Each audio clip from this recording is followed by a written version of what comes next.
With a partner, write 3 questions about belonging to a car club. Then listen to the rest of the speech and check if your questions are answered. Using a car club car is easier and more convenient than hiring a car from a large car hire company. Firstly, you can use a car club car for as long as you like. You can take it for an hour or you can take it for a month. Being able to use a car for very short journeys is a huge advantage of a car club. A car hire company will always have a minimum 24-hour rental time. Most car club members use the cars for day trips and have the car back by the evening. They don't need to have it for 24 hours. Secondly, there are cars all around the city, so you will never have to walk more than 10 minutes to pick up a car. The cars are parked in private car club parking spaces, which no other driver is allowed to use. When you bring the car back, the space will be waiting for you. Parking is never a problem. Booking the car is very simple. You can book online or you can book by telephone. Booking online couldn't be easier.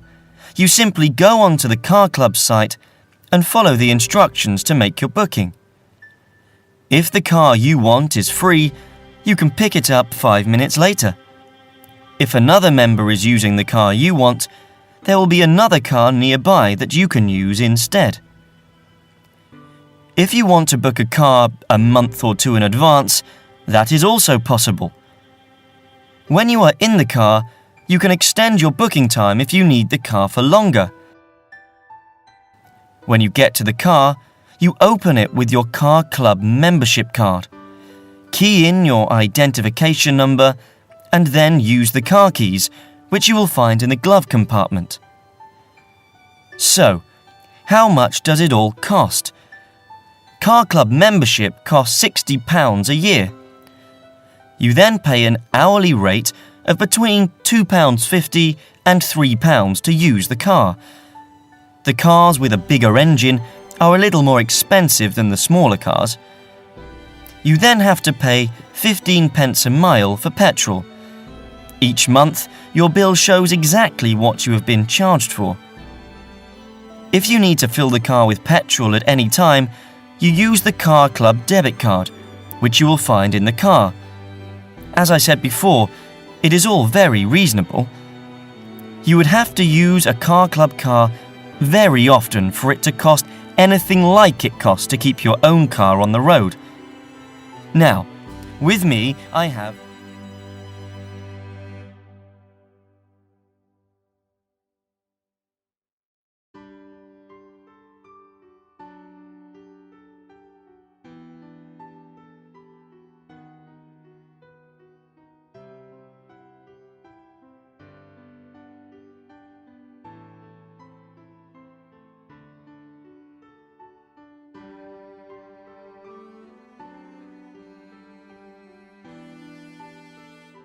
You will hear a speech given by the head of a company to some new employees.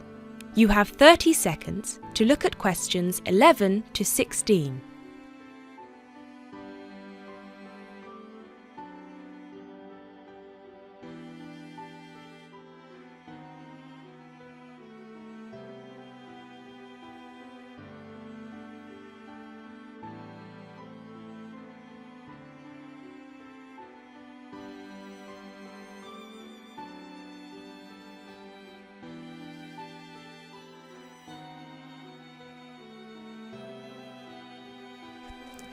First of all, a warm welcome to Barker's Country Safaris. We're delighted to have you all on board for this season. I know you've all been told a bit about the company when you had your job interview, but I thought it would be worth telling you a bit more about ourselves. Barker's was set up 10 years ago by myself, John, and my then girlfriend and now wife, Nancy. We started it initially just as a hobby. We felt that there was a good opportunity to share our love of the countryside in this part of the world with the many visitors who come here. As you know, most people come for the beaches in the summer, but there is so much more to the region, and this is what we wanted to exploit. Nancy and I were born near here, and as teenagers we went climbing, kayaking, whitewater rafting, potholing, and just straightforward walking. This district is in our blood, and we love it. While we were still at university, we started taking small groups of visitors out into the national park in Nancy's brother's old Land Rover. We'd drive them around the back lanes and into the forest. We'd also organise rock climbing tours for friends of friends.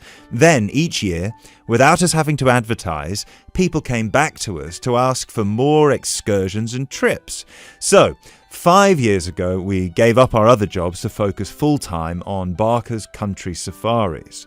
Now, 2 years after that, we set up the activity tour part of the business, and 1 year ago we expanded into organising activities for school groups during term time. Obviously, this was a massive challenge with all the health and safety requirements, but it's proving a great success.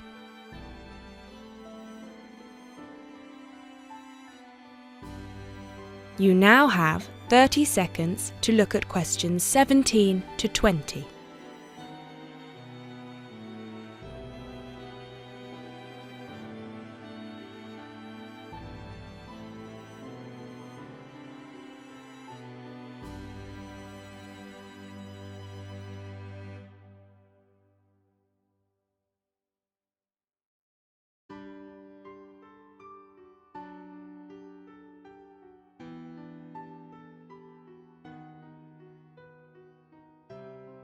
Anyway, we'll certainly not be dealing with school parties during the summer holidays. Our clients for the next 3 months are mostly family parties or groups of friends, and I'd like to talk a bit now about the tours we offer and what your responsibilities will be. Our most popular excursion is the Woodland Tour and Trail. Now, often this is sold out and we have all of our 10 jeeps in convoy with 8 people in each jeep. It's a lot of fun.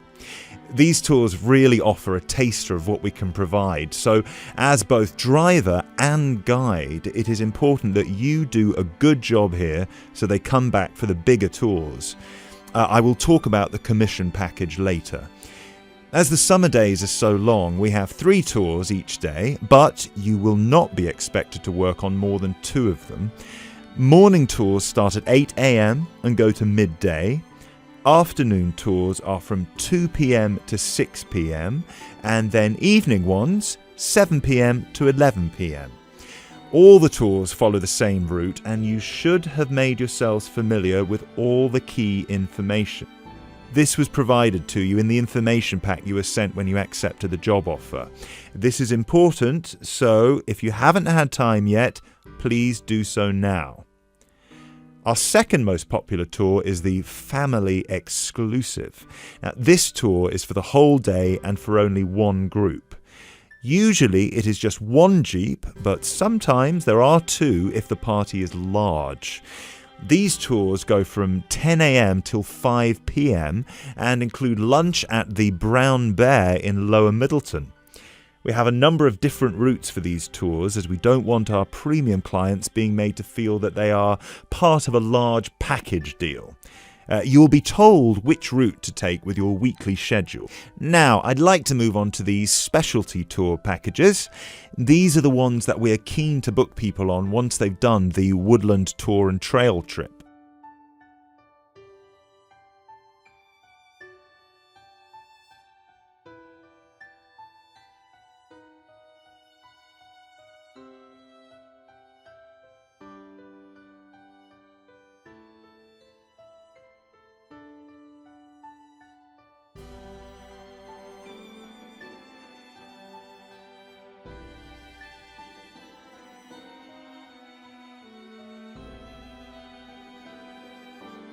Now turn to Section 3. Section 3. You will hear a tutor and 2 students discussing the crop rice. First, you have some time to look at questions 21 to 24.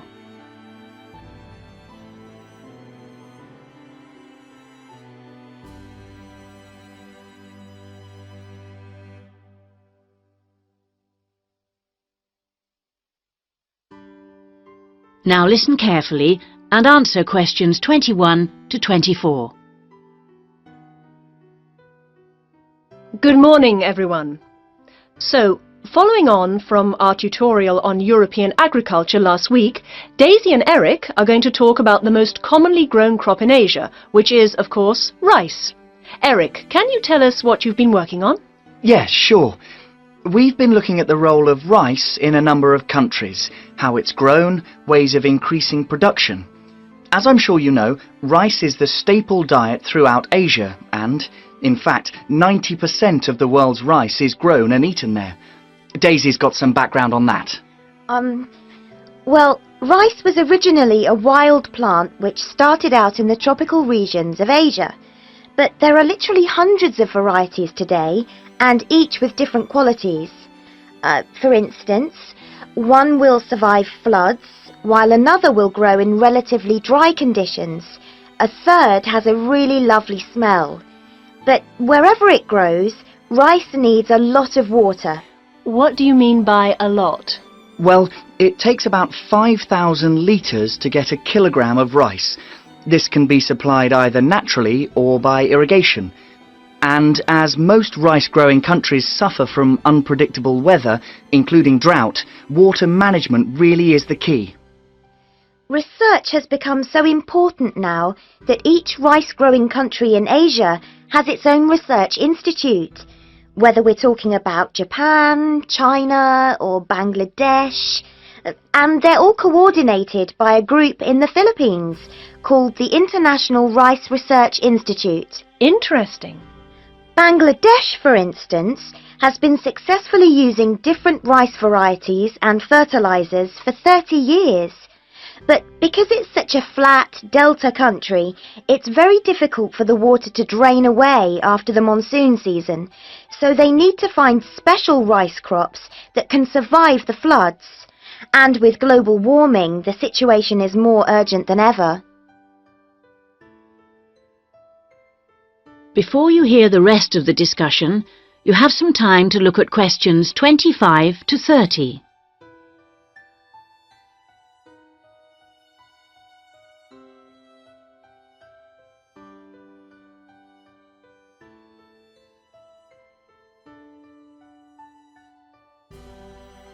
Now listen and answer questions 25 to 30. Now I'd like to move on to our comparative study. As you can imagine, China is the world's biggest rice-producing country. Collectively, the Chinese people probably eat more than 3 billion bowls of rice every day. Quite a statistic. And of course, rice plays an important cultural role too. We then compared China to Thailand. You know, even though Thailand only has about 64 million people, it's the world's #1 exporter of rice. Not China, as you might imagine. Is that so? Yes, they send their rice everywhere, in particular to Europe, as well as Africa and the Middle East. Apparently, the fact that jasmine rice is growing in popularity is one reason why Thailand's rice export industry is doing so well. People want something a bit different. And of course, Thailand is well suited to rice growing. Good climatic conditions and lots of fresh water. Going back to China for a minute, we should mention that at the Rice Research Institute in Huangzhou, they're working on ways of improving rice yields using less water. By yields, you mean the amount they can grow? Yes, they're trying to find ways to get more rice from less land, improve the taste, but also have other things in it besides carbohydrates so that it's healthier, better for you. Good idea, considering it's the staple food. And then you've got Japan, which is totally self-sufficient when it comes to rice. This is basically because they have a high tariff on imported rice, so everyone buys the homegrown product, and they don't export much. Yes, but you know, even though rice is a kind of sacred crop there, consumption is only half what it was in the 1960s. This trend isn't evident in Thailand or China.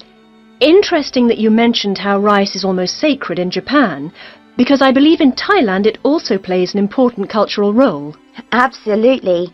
They have the royal ploughing ceremony every year, which the king always attends, and he actually scatters a new stock of seed to the farmers, who pour into Bangkok for the event. What about the global interest in organic farming? Is there such a thing as organically grown rice? Yes, indeed. And the Japanese are getting quite a taste for it, apparently. There's an experimental farm near the city of Akita in the Japanese rice belt, famous for its sake, by the way, which has pioneered organic rice production, and now it's sold all across the country. It's a bit like the recent popularity of jasmine rice in Thailand, but that's for the export market, of course. Interesting how attitudes change, isn't it? That is the end of section 3. You now have half a minute to check your answers.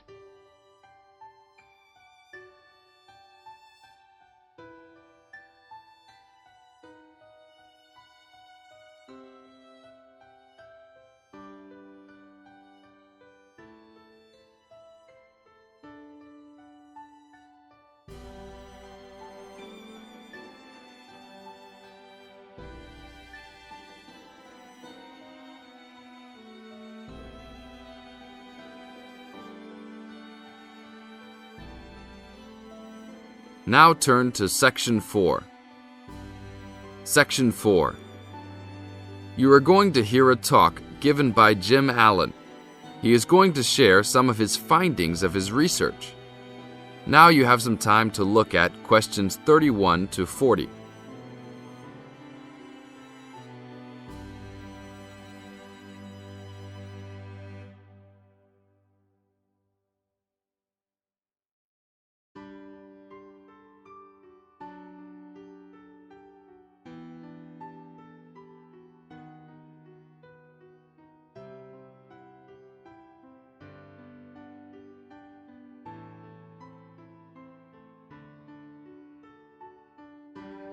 Now, listen carefully and answer questions 31 to 40. Good morning. Today we'll be hailing from Jim Allen, who will be sharing some of the findings of his research project from last term. Jim. Thanks. Well, to start with, a little bit of background about the project. As you can see, our title is something that is relevant to everybody in this part of the world: water safety. These days, there's a lot more to water safety because of the increasing number and range of boats and other things people use on public waterways. I'd become interested through reports on radio about the number of incidents involving small powerboats and individual watercraft such as jet skis. It seemed to me that because these craft were essentially recreational and didn't require licenses to use, there was very little opportunity to influence the users towards being safety conscious. So, I decided to make this the focus of the project. For the research, we mainly relied upon talking to people, asking them questions in preference to using a written questionnaire. We interviewed a wide range of people at a number of popular swimming locations over 2 consecutive weekends and asked them what they'd observed or experienced themselves. The respondents were both male and female, but the men were just slightly in the majority. We were pleased with their willingness to talk about the subject, and all told, interviewed 145 people over the 2 weekends. So, what were the findings? As you can see, 86% of people reported having had some type of problem. A surprisingly large percentage, 27%, commented that they had found it necessary to shout at an offending powerboat. But the main type of problem was the deafening sound that some of the boats made. On occasions, this led to swimmers deciding to move to another location. So what strategies did people adopt to ensure their own comfort and safety? Let's have a look at the figures. First, it was noticeable that there were often distinctly different answers between men and women. It was mainly the women, for example, who said they should try to choose places where boats couldn't go, whereas it was usually the men who said you shouldn't have to move if you were there first, so you should shout at them if necessary.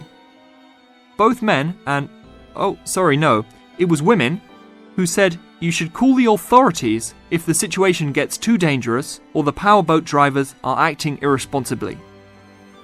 Then, I had thought it would be mainly women, but both sexes made the point that above all, it's important to get children away from any possible danger.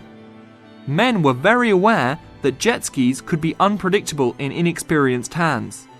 They also made the point that it's much safer to have your car nearby and clearly visible to any watercraft if you're swimming in a relatively remote spot.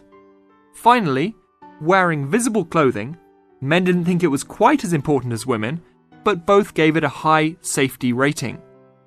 When we asked them what they thought the government should do to help solve the problem. This is the end of section 4. You now have half a minute to check your answers.